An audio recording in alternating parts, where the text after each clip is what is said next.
Jackson Radio Show.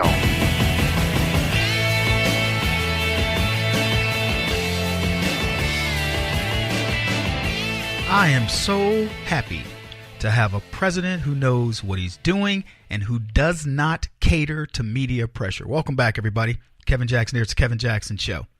In fact, Donald Trump not only does not cater to media pressure, he puts the pressure back on the media. You got to love this. Fake news media. Well, we knew the media was, crooked, whatever, call it whatever you want. But it was never really put into a term that has become practically synonymous with every single leftist media outlet. Fake news. NBC, fake news. New York Times, fake news. Washington Post, fake news. The Hill, fake news.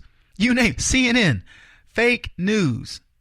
And the reason why that is now emblazoned in the lexicon of political discussion now is because of Donald Trump. And here's the thing. Fake news is not associated with Breitbart, the Daily Caller. They called us the alt-right. When is the last time you've heard the term alt-right? You follow me?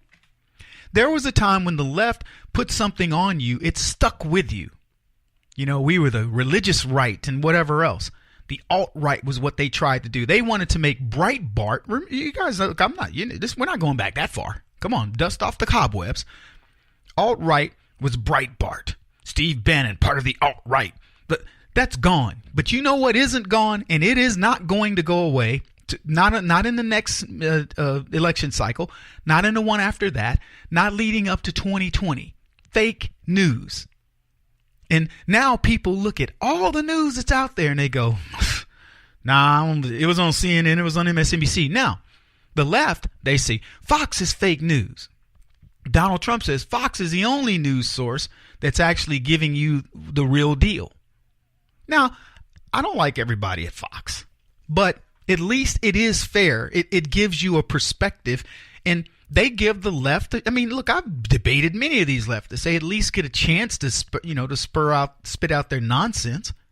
But go to MSNBC or CNN if you have a little time to waste and you want to get it back, and listen to these guys. It's just a litany of people that bash. They don't have true conservatives. They have a person who is conservative light who'll come in every now and then and go, well, that's not totally true. And they're like, shut up. And then, okay, well, you're right. They're all weak. But Fox has people that come over screaming and yelling and all that, and they let them, okay, fine, come on in, check it out. We want to hear the views.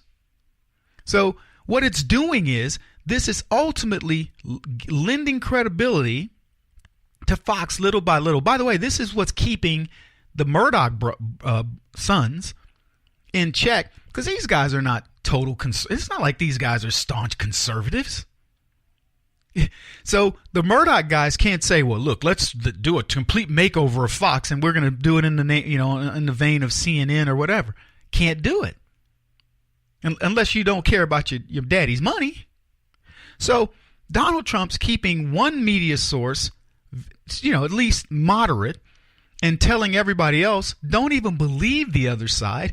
And it's proving itself out time and time again. And just the other day, ABC announced that their chief investigative correspondent, Brian Ross, going to be suspended for 4 weeks without pay over the botched exclusive about former National Security Advisor Mike Flynn. Now, Ross does a live special report. This is last Friday. And he reported that Flynn would testify that Donald Trump ordered him to make contact with Russians about foreign policy while Donald Trump was still a candidate. Now, if he had done that, it doesn't mean that it's necessarily wrong for Trump to do that, because he could say, look, I'm a candidate. I want to know what's going on in Russia. I want to be able to speak to it, in an intelligent way. So he could do that. But if it had been done with the idea that he was going to influence anything, or, anything that theoretically would violate the Logan Act, well, then Trump could theoretically be in trouble. So the idea was that Trump had indeed reached out, and it was the implication was it was in regards to influencing the election or influencing policy that was in play during the time of Barack Obama. So that was how they led up to it. And just in doing that, the stock market plummeted. It lost 350 points. And you guys have heard me talk about this over the last few days. Well, over the last week a little bit, that any implication, like when they were talking, oh, Flynn's going to be under testimony, it all of a sudden people are like, oh, Donald Trump's in big trouble. He's in big trouble. And I'm telling you guys, he's not in big trouble. He's not in any trouble at all. I've written 3 pieces explaining how Donald Trump is not in any more trouble than he's not in any trouble at all. And people are like, I don't know, Kevin. I don't know. Well, he's not. So later in the day, ABC issued a, quote, clarification to Ross's report, saying that Donald Trump's alleged directive came after he'd been elected president. So he was then president-elect. Ross then came on World News Tonight several hours after his initial report in order to clarify the, quote, error. Now, here's what's interesting.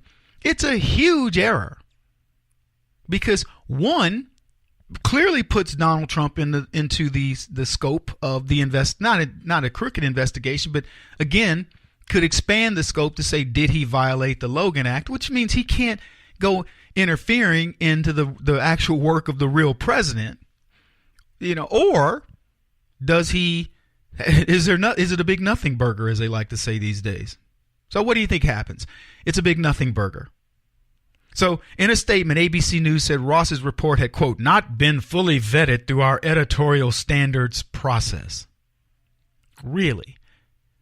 They went on to say this: it is vital we get the story right and retain the trust we have built with our audience. These are our core principles. We fell far short of that yesterday. Now, look, I'm glad they did the mea culpa. Congratulations. But they knew it was wrong. But you know what? Let's look at it in the right perspective. They got it wrong. It's national news. Donald Trump calls them fake news. And what did they do? They obliged. They obliged. We can look at this. It's terrible, because everybody does. It's terrible. Look at what they did. It's just awful. We now know what they're trying to create.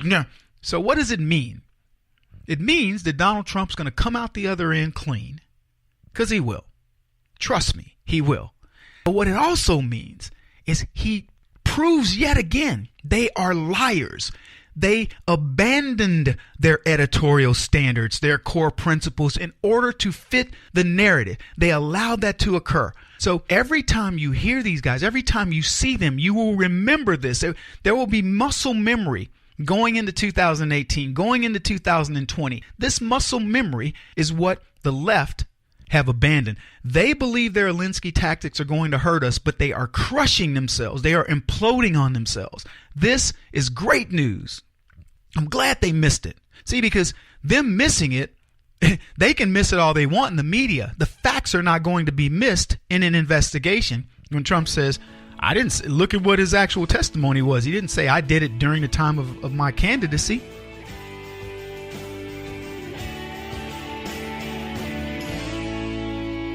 This is the Kevin Jackson Radio Show.